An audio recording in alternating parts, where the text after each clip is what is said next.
Hello everyone and welcome to this second episode of K-pop Fandom 101 when I tell you about the K-pop fandom culture. So today I wanted to tell you about a visual that I found out when I was just browsing on the internet, and it was entitled 덕질 10계명. In English, it would be like the 10 commandments of standing. But we have to focus first on the word 덕질. So 덕질, it comes, so you remember my channel name is Dogop, right? So dog, it's from the ideogram that means to enjoy. And chill, it's kind of a Korean slang to say thing or something. So it's like things that you enjoy, but in this specific context, it's more about the stan culture in Korea.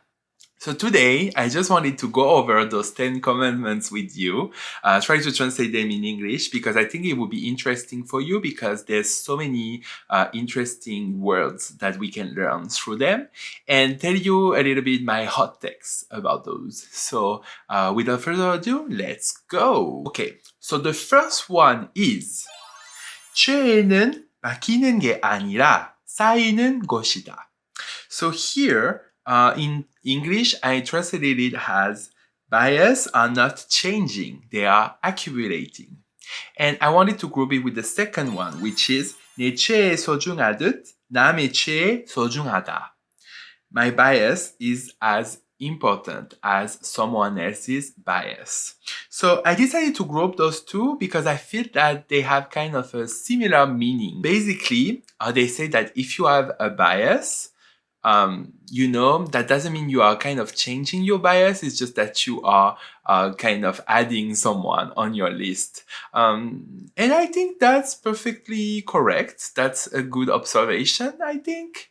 But I really wanted to focus on the second one, which is someone else's bias is as important and as precious as your bias. Because I've seen so many discourse, I would say on TikTok, on Twitter, or even on fan communities where there's this kind of competition about like who is the best member, who is the best bias, or my bias is better than yours and stuff like that. I don't really like it. So that's why I really like this commandment because I feel that it kind of raised the importance that you shouldn't really fight about those stuff, There's a word in Korean, an expression that kind of embodies pretty well this meaning, which is 개취존, 개인 취향 존중한다, which means respect someone's personal preferences. So I think it's important. And also I feel like this commandment, it's kind of warning you against becoming an ake. And if you watched K-pop Fandom episode 1, you know what is an ake. So I won't explain it again. The third commandment is 굿즈는 사용용, 광상용, 소장용 3개씩. So for this one, it means you need 3 copies for each merchandise item. 1 to use, 1 to look at, and 1 to just keep. Personally, I feel like that I prefer the act of buying merchandise rather than having merchandise. And I think that the best example is that I have so many K-pop goods or K-pop merchandise that I just buy and then I just don't look at them anymore. Like for example, I have this NCT 127 season's greeting that I bought in December and I haven't looked at it again after having it. I just loved the pizza kind of concept. So yeah, the only thing that I use is this calendar that is very cute. So I just use the calendar, but I don't use the other stuff. So yeah, I think it's kind of, it really depends on the person. If you're someone that really enjoys merchandise, yeah, that makes sense. I think as someone who is doing research about K-pop, the interesting thing that I observed about merchandise, but also having photo cards and stuff like that, things that have the face of the idol, is that it kind of enhance this feeling of appartenance, this feeling of belonging that it entices. So it feels like when you have a photo card, you have a little bit of your idol with you, which could be a little bit problematic if you think of it. So yeah, this kind of aspect that is emphasized here, I would say. The fourth one is actually the one that I think is the most important, which is 듣보라고 함부로 욕하지 마라. Don't criticize a group just because you've never heard of them. I really love this one. So first we have to look at the expression 듣보, which means 듣지도 보지도 못한다. It means never heard of, never seen. And I know that in the international fandom, people use also the word 누구, which is the Korean word for who, to say like someone that we don't know who it is. So like, for example, oh, this person is a 누구. That means like a group or an artist that we don't know who they are. But like we don't know, no one knows who they are. So I think there are several stuff to take into consideration. First, we have to take into consideration the very importance of commitment in the Korean idol fandom culture, because the main objective of someone who is a fan is to make their idol more popular, because that's why their idol is, doing what they're doing. They are seeking for more recognition from the public and more fame. But at the same time, it's a little bit ironical because there's a lot of jealousy around that. When someone has a bias or have a group that they really like, they can be a little bit defensive about it, and they might not really want everyone to give attention to. The second thing that I think we have to take into consideration is that even though it is a competition at the end, with all those charts or like those award ceremonies and everything, that shouldn't create such a toxic environment, or everyone is fighting over like whose group, like which group is the best and which group is better than any group and everything. Because at the end, even though the groups are in competition, not a team, this is a competition.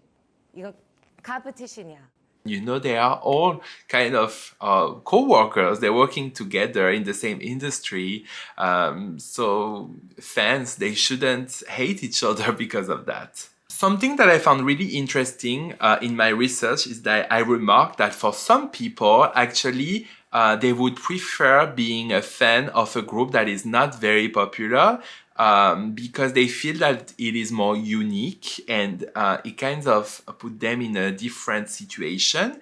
And then if that group gets too much recognition, then they will lose interest. And to be very, honest with you, that's the kind of thing that happened with me and BTS. At first, I was really, really a big BTS fan, even though when they were not that popular in Korea, but only popular outside. And seeing them getting all this, worldwide recognition, at first I really enjoyed it because I was happy for them. But then after that, I started losing interest. I don't know if just because of the time or because of this aspect of the popularity, but definitely I think that influenced the way I was, in my journey of being a fan of them. So now the fifth one is 내일은 내일의 최애가 뜬다. So this one I kind of had difficulties to understand, because I think there are various translations possible. The one that I chose was, you could be surprised by a new bias any day.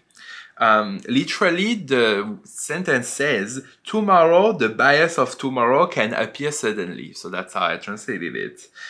If you have any other translation, do not hesitate to tell me though. I would be very interested in listening, especially our Korean viewers. If you have any other insight, please tell me. This one is fun for me because I really think it is true. Sometimes you might be kind of surprised by a new bias that you never thought of.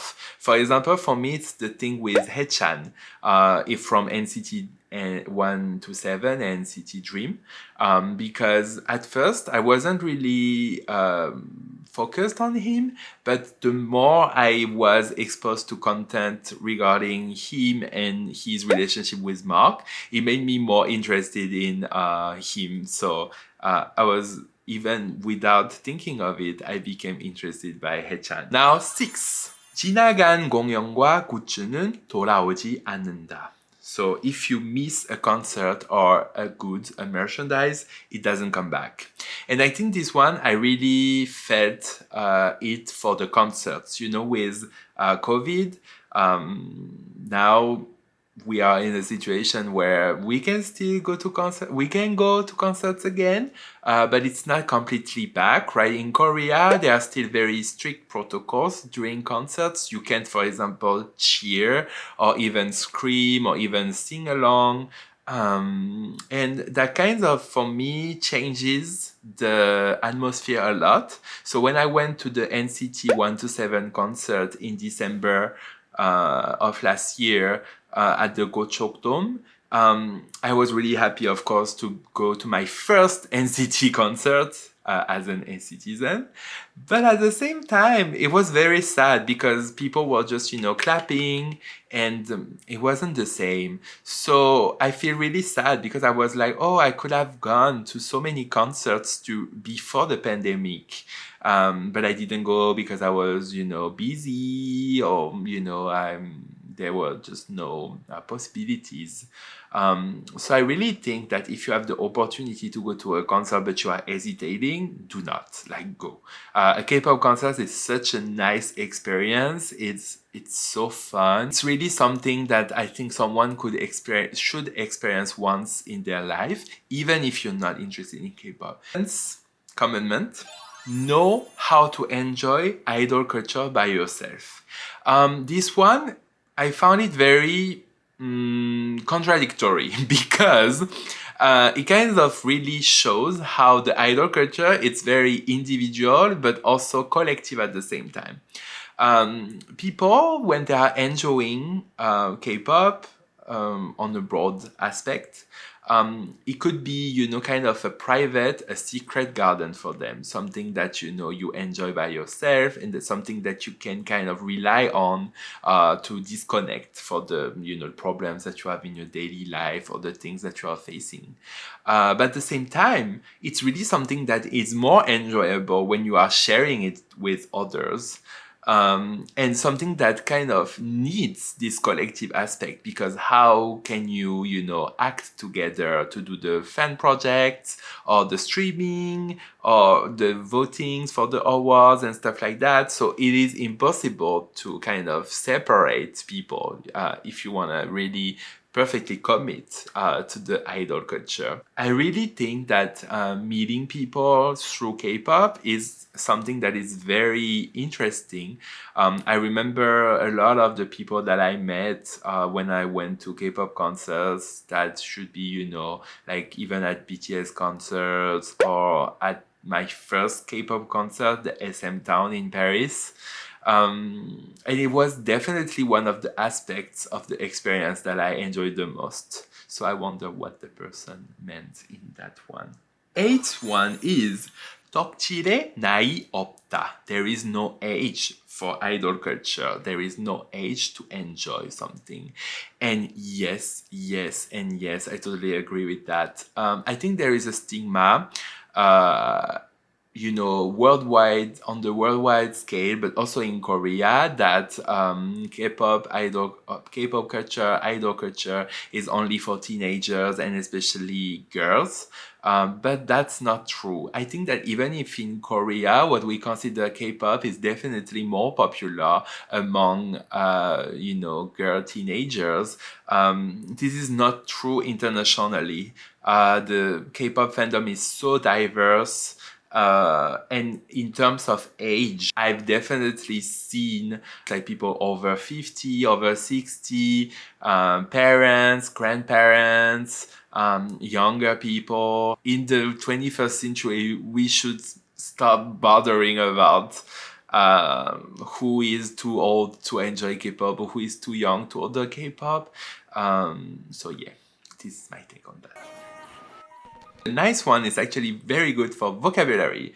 The sentence is 휴덕은 있어도 달덕은 없다. So even if you get a rest from standing, you never leave it. So you have two words. So first is 휴덕 and the second word is 달덕. So 휴, it's from the ideogram that means to rest. And tal, it's from the ideogram that means to leave. So it means that even if you are less interested in a group and that you kind of rest, you never leave it. I think this is not true. Because think of, when K-pop idol gets into controversies, for example, the Burning Sun, I think this is definitely a reason to be wanting to quit the fandom. The last one is 인생 minus 덕질 equals 0. So it means there is no life without Tokjil. And this one I think is very true because there's something that people always ask me when they know I'm researching K-pop. It's kind of this approach that is like, oh, but Matthew, can you tell me why people are so crazy with K-pop?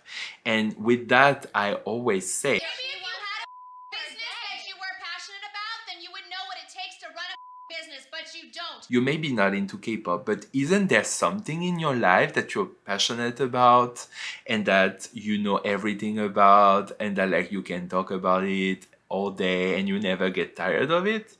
There must be, right? And no one asks you like, oh, why are you so passionate about it?